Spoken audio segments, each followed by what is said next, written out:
하나님의 말씀 봅니다. 하나님의 말씀은 시편 77편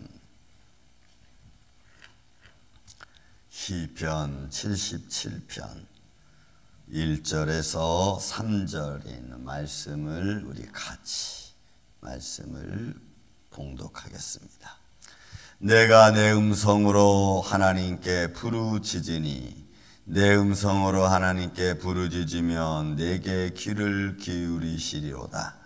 나의 환난 날에 내가 주를 찾았으며 밤에는 내 손을 들고 거두지 아니하였나니 내 영혼이 위로받기를 거절하였도다.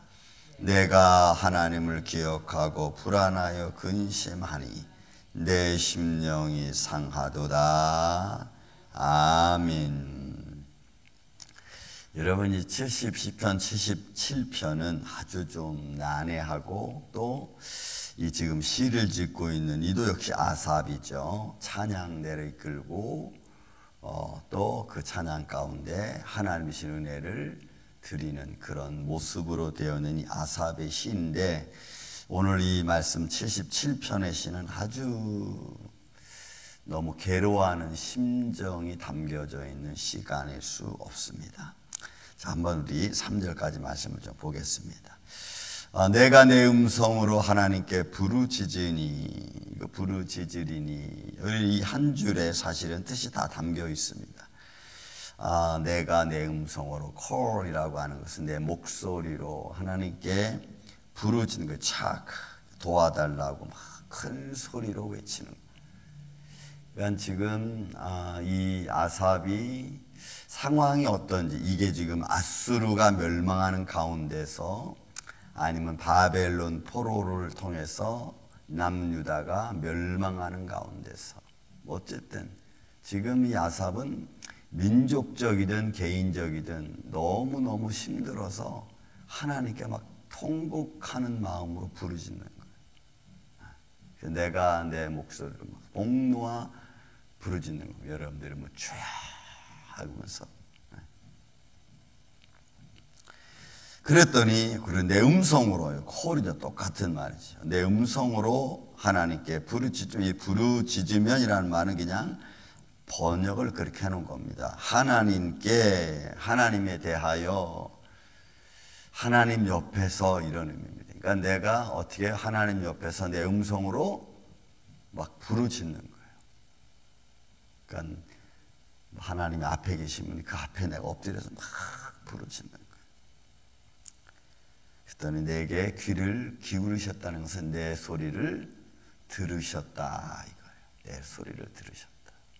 그러면 이제 내가 부르짖으면 하나님이 들으시면 사실 끝나는데, 그 부르짖음을 내가 했을 때 하나님이 들으시고 일을 처리하는 과정이 있을 거 아닙니까? 하나님께서 그냥 갑자기 훅 막 이렇게 하는 게 아니라 처리하는 과정 속에서 지금 이 아삽이 느끼는 마음이 2절 3절의 마음이에요. 자, 어떻게 하나님이, 여러분, 우리가 그냥 그 순간에 팍 어떻게 바꿔지고 뭐 또 변화되고 막 이렇지는 않잖아요. 하나님 내 기도 들으시면 그걸 처리하는 과정이 있잖아요. 상처가 나면 상처가 아물고, 또 상처가 딱지가 찌고, 또 새살이 돋고, 이런 과정이 있잖아요. 이 과정 속에 이 아삽은 지금 어떠냐? 2절 3절. 내가 환난 날에 내가 주를 찾았으며. 그러니까 우리가 주님께 나올 때는 분명히 내가 어떤 어려움과 고통이 있는 거죠. 그러니까 주님께 기쁠 때도 내가 주님께 나오고, 감사할 때도 내가 주님께 나오지만, 지금 이 아삽은 하나님께 목 놓아 부르짖는 상황이니까 아마 이 상황은 그렇게 좋은 상황은 아닌 것 같아요. 그래서 환난 날에 내가 주를 찾았으며 밤에는 내 손을 들고 거두지 아니하였나니. 이런 밤에 손을 들고 거두지 아니하였다는 것은 하나님을 향하여 나아가는 자의 삶을 말해. 왜냐하면 이 부정사가 가지고 있는 것은 지금 하나님을 향하여 나아가는 사람들은 쉬지 않는다는 거예요. 처음부터 끝까지. 그래서 여러분, 우리가 단어를 보면은 상태가 나와. 아, 이 사람이 지금 어떤 상태에서 하나님께 부르짖고 있는가, 이게 딱 보여지는 거예요. 그러니까 내가 환난 날에 주님께 찾아와서 손을 내리지 않고 계속해서 하나님께 기도하는 거예요. 이는 하나님을 향한 마음이 쉬지 않고 있다는 것을 말하는 거예요. 그러니까 여러분, 우리는 처음이든 나중이든 어떤 상황에서도 주님을 향한 마음을 거둘 수 없는 줄로 믿습니다. 그렇죠? 이게 믿음의 마음이에요. 환난 당한 데서 주님을 떠나고, 어렵다고 해서 주님 모르는 척하고, 이런 게 아니고, 내가 환난을 당해도 주님을 향한 마음은 그치지 않고, 내가 감사한 상황이 돼도 주님을 향한 마음이 끊어지지 않는 거예요. 그래서 주님과의 나의 관계를 끝까지 맺어가는 거예요. 이게 여러분 굉장히 중요해요. 믿는 사람들은. 저도 그렇고 여러분들. 그래서 저는 어떤 상황 속에서도 하나님과의 관계, 하나님의 손길이, 여러분, 하나님의 손길은 우리에게 진노라는 게 없어요. 이제 그 다음 줄에 이제 3절에 그 관계성이 나오는데, 여러분 보세요. 내 영혼이 위로받기를 거절하였다. 그러니까 여러분, 이 위로받는다는 것은 하나님의 손길을 이게 나함이라는 건데, 이게 여러분 굉장히 중요한 거예요. 왜냐하면 이 관계성을 말하는 거죠. 이 관계. 하나님과 나와의 관계성. 하나님은 후회를 하시는 분이 아닙니다. 그죠? 그런데 우리가 창세기 6장에 보면은 하나님이 인간 창조하심, 인간이 지으심을 후회하셨던데, 이 후회는 그런 후회가 사람이 하는 후회처럼 후회가 아니고 어떤 후회냐면 이런 거예요. 관계성 속에서, 하나님과 나와의 관계성 속에서 내가 하나님께로 돌아오면은 하나님이 나를 회복시켜 주십니다. 내가 죄 중에 있다가 할지라도 내가 하나님께로 돌아오면 하나님이 나를 회복시켜주는 관계로 하나님께 나가. 그런데 하나님과 나와의 관계성이 있는데, 내가 어떤 죄악 가운데 행하고 자꾸 하나님 관계를 내가 막 유혹받아 파괴가 되면, 그것이 하나님이 나를 사랑하는 관계에서 하나님이 그것을 뭘로 바꾸냐면 심판의 모습으로 바꿔. 그러면 이게 이제 후회하심이 된다는 거예요. 하나님의 후회하심은 나랑 밀접한 관계가 있었는데, 관계로 되어 있는데, 이게 내가 유혹받았고 죄악 가운데 거해서 이게 내가 징벌의 상태로 바꿔버리면은 이게 하나님의 후회하심이 된다는 거예요. 그러니까 하나님의 후회하심이라는 게는 결국 관계성이 파괴되는 것을 말해요. 근데 그 관계성을 파괴하는 것은 하나님이 파괴하는 게 아니고 내가 하나님과 관계를 내가 파괴하는 거예요. 내가 유혹받아서 하나님의 사랑을 잃어버리고 하나님의 관심을 잃어버리고 내 욕심 때문에, 또 내 어떤 교만 때문에, 자만 때문에 하나님과의 관계가 파괴되어지는 거예요.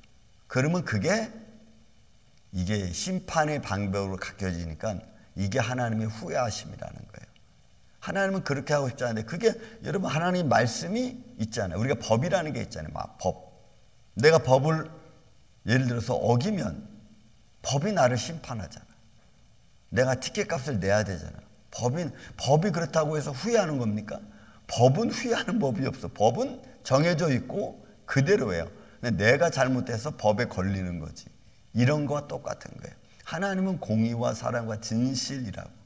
내가 거기에 자꾸 삐딱하게 나가니까 그 공의와 진실과 하나님의 거룩함이 나를 자꾸 어렵게 만드는 거예요. 그러니까 하나님의 거룩함이 나를 힘들게 하는 거예요. 내가 거룩한 모습을 내가 갖는 게 아니고 하나님 주시는, 내가 자꾸 그걸 비껴가는 거지 이게. 그러니까 이거 위로받기를 거절했다는 얘기는 결국 하나님의 은혜와 하나님과의 관계성이 깨지는 걸 말하는. 그러니까 내가 하나님께 부르짖으면서도 그걸 끝까지 바라봐야 되는데, 순간순간 우리는 어떻게 해요? 너무 늦은 것 같아. 자꾸 늦어지는 것 같아. 금방금방 빨리 안 돼. 그러니까 우리는 자꾸 실망하고 좌절하고, 이거 기도 하나님이 안 들어주시나, 이런 거예요. 이런 모습이 되니까 나도 모르게 내가 시험 드는 것처럼. 그런 게 아니고 하나님은 우리의 기도를 들으시고, 할렐루야, 들으시고, 그리고 가장 좋은 때 하나님 우리에게 허락해. 그때까지 우리는 믿음의 길을 쭉 가는 거예요. 실망이나 좌절하지 않고. 그게 이제 또 3절 말씀입니다. 3절 말씀 보세요. 내가 하나님을 기억하고 불안하여. 여러분, 하나님을 기억하고 하나님의 관심 아닌데 내가 왜 불안해합니까? 또 근심하니 내 심령이 상하도다. 여러분, 아타트리 상하다는 것도 고개를 돌리는 거예요. 내가 너무 힘들고 기다림에 지치고 그 기다림 속에 내 안에 다가오는 불안함도 있고, 그러니까 하나님의 위로 앞에 내가 고개를 돌리는 거예요. 이렇게. 이게 거절한다는 거예요. 그러니까 우리가 내가 힘들거려도 내가 하나님께 등을 돌리지 않고 끝까지 내가 하나님을 바라보는 믿음의 자세가 여러분 필요합니다. 그게 힘든 거예요. 그게. 저도 그렇고 여러분도 그렇고. 저도 여러분 지금 내가 정신적으로 내가 얼마나 지금 스트레스를 많이 받고 있는지 몰라. 세상 속에서. 그렇지만 그게 나를 어떻게 좌우하지는 못해. 어차피 내가 할 수 있는 일이 아니고 하나님의 감동해 주셔야 되고, 하나님이 바로를 감동했듯이, 그죠? 하나님이 바로의 마음을 완악히 했듯이. 그러나 하나님이 바로의 마음을 완악히 하는 것은 이유가 있죠. 왜? 하나님의 그 기적과 표적을 통해서 그들로 하여금 하나님을 알게 하고 이스라엘 백성들도 우리 하나님 여호와 하나님이 이런 분이구나를 깨닫게 하는 거거든. 그래서 하나님이 바로의 마음을 완악히 하는 거거든요. 그러니까 하나님이 완악히 하게 할 때는 이유가 있어요. 여러분, 이렇게 우리가, 저도 우리 타운 이런 거 알겠지만 시간이 또 집체가 되면 시차가 되는 것만큼은 이게 빨리 됐으면 좋겠는데 느려지니까. 그렇지만 하나님은 또 우리의 믿음을 보시고 또 우리의 기도를 들으시고, 이런 상황 되는데 종현이가 어떤 마음을 갖나 하나님도 이렇게 또 보시는. 우리 교회는 어떤가, 그 어떤 방향으로 나아가는가, 방향을 어떻게 잡고 있는가, 뭐 등등. 하나님은 이런저런 모습을 오히려 그렇게 보시면서 내가 얘를 어떻게 축복할까, 내가 어떻게 얘를 도와줄까, 하나님 이런 거죠. 그러니까 우리는 문제가 있다고 해서 그 문제만 볼 게 아니고 그 문제 뒤에 있을 하나님의 축복의 손길을 바라보는 마음이 있어야 될 줄로 믿습니다. 그러니까 내가 하나님을 바라보면서 불안하고 근심하고 두려워하고, 그래서 뭐 등을 돌리고, 여러분 그럴 필요 없어요. 그래서도 안 되고, 우리는 살아계신 하나님을 믿고 그 하나님의 손길이 나와 동행하심을 믿고, 오늘도 우리가 힘든 상황 속에서 내 마음을 떨치는 게 아니라 소망이신 예수님을 바라보면서 앞으로 담대히 나아가는 이런 믿음의 삶이 오늘 저와 여러분 가운데 있기를 예수님의 이름으로 축원을 드립니다. 사랑과 은혜가 많으신 아버지 하나님, 때로는 삶의 문제에 지쳐서 넘어지고 쓰러질 때가 있습니다. 이는 내가 뭔가 하려고 하기 때문에 그렇습니다. 주님, 내가 하는 것이 아니고 주님이 도와주셔야 되고, 우리는 그 주의 말씀을 믿고 든든히 말씀의 믿음 위에 서는 것뿐입니다. 주님, 오늘도 우리가 말씀 위에 세워질 수 있도록 도와주시고 믿음으로 강건할 수 있도록 역사하여 주시옵소서. 하나님의 뜻과 섭리가 우리 안에 있음을 믿습니다. 하나님과의 관계를 더 돈독하게 가고 주님의 사랑 안에 거하게 하여 주옵소서. 주님의 몸된 교회 온 성도들이 이런 믿음 안에서 오늘도 예수의 이름으로 승리하고 어둠의 세력을 예수 이름으로 물리치는 복된 하루가 되게 하여 주시옵기를 원하옵고, 사랑이 많으신 예수님의 이름으로 기도하옵나이다. 아멘.